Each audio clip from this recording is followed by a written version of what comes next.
I'm recording every lie. I'm archiving every distortion. I am Ibrahim Traore, and today I'm pulling off your masks. Yes, you heard correctly.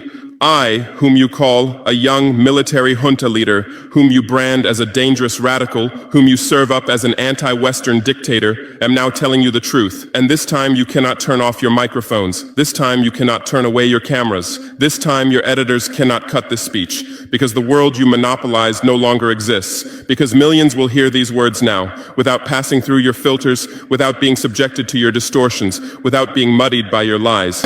I am 34 years old. Every day of my life, I grew up with your lies. As a child, I would watch Africa on television. Always the same images. Children with flies, dry lands, weapons, death. This is Africa, they told us. This is what Africa is. And we believed it. We were ashamed of ourselves. We were ashamed of our own lands, of our own people. But then I grew up. I read, I researched, I questioned, and I understood that the Africa you showed us wasn't real. The story you told us was a lie. The fate you imposed on us was a script you had written. For years, how have you portrayed Africa? How have you shown it? How have you sold it to your viewers? As if we were creatures who had no share of humanity, as if we were savages left outside of civilization, as if we were wretches waiting for you to save us. Every day, every hour, every minute, the same story plays on your screens.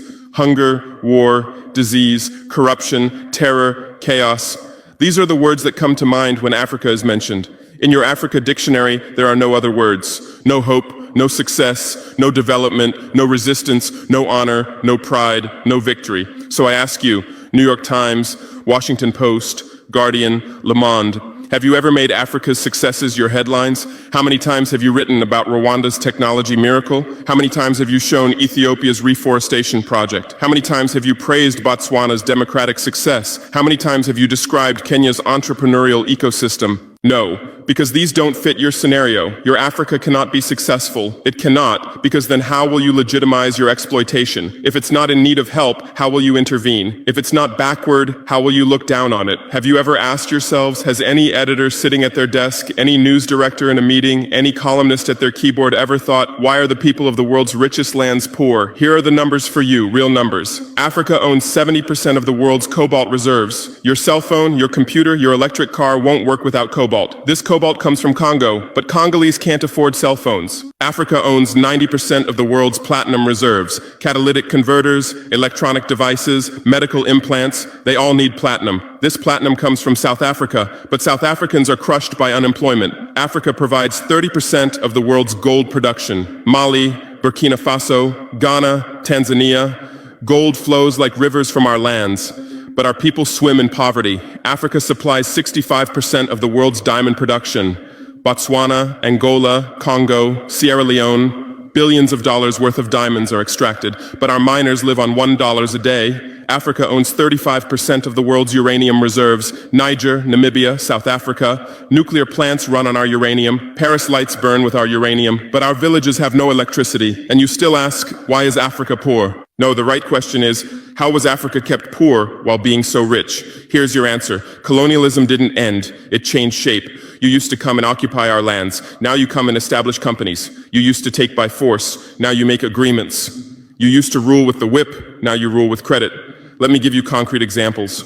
With numbers, names, dates, but you'll never write about these. Glencore, Swiss-based mining giant, extracting cobalt in Congo. 2022 revenue, $256 billion. A tax paid to Congo, $500 million. That's 0.2%. Is this justice? Rio Tinto, British-Australian mining giant, extracting bauxite in Guinea, 20 million tons annually. What's left for Guinea? Environmental pollution and cancer. Total, now Total Energies, French oil giant, extracting oil in Angola, Nigeria, Congo. 2022, profit, $36 billion investment in Africa, dirty pipelines, Anglo-American, founded in South Africa but now in London. Diamonds, platinum, iron, taking everything. What it left in South Africa? 6 million unemployed miners. And these are just the tip of the iceberg. What about the invisible, the secret deals, the offshore accounts, the transfer pricing tricks? Every year, $88 billion in illegal money flows out of Africa. Who writes about this? Every year, $45 billion in aid comes to Africa. Everyone writes about this, but no one says Africa is not the continent receiving aid, it's the continent giving aid. While you zoom your cameras on swollen bellies, there is a huge system working Now, that is simply explaining all why they trying so hard to analyze him. Over 19 assassinations attempt. This is why this young man, this president Ibrahim Traore, is a national treasure, is a gift, is inspirations. Everyone, every leader, African leader, politicians need to take notes. They should, they must follow his footsteps.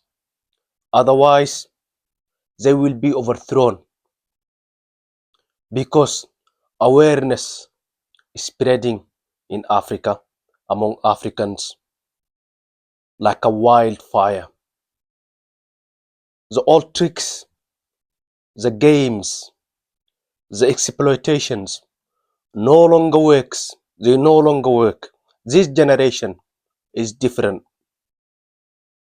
Ibrahim Traore is the man, is the right man in the right position, fit for purpose. Look at how articulate he is. He's absolute genius. This guy, absolute genius. Big respect for Ibrahim Traore. May God bless him. The era of propaganda, of brainwash in Africa is no longer work. A lot of these media outlets, these big medias, they all puppets. They all spies. That's what they do. Big respect to him. Long live El Capitan. Long live El Capitan Ibrahim Traore. Viva Ibrahim Traore. Viva Burkina Faso.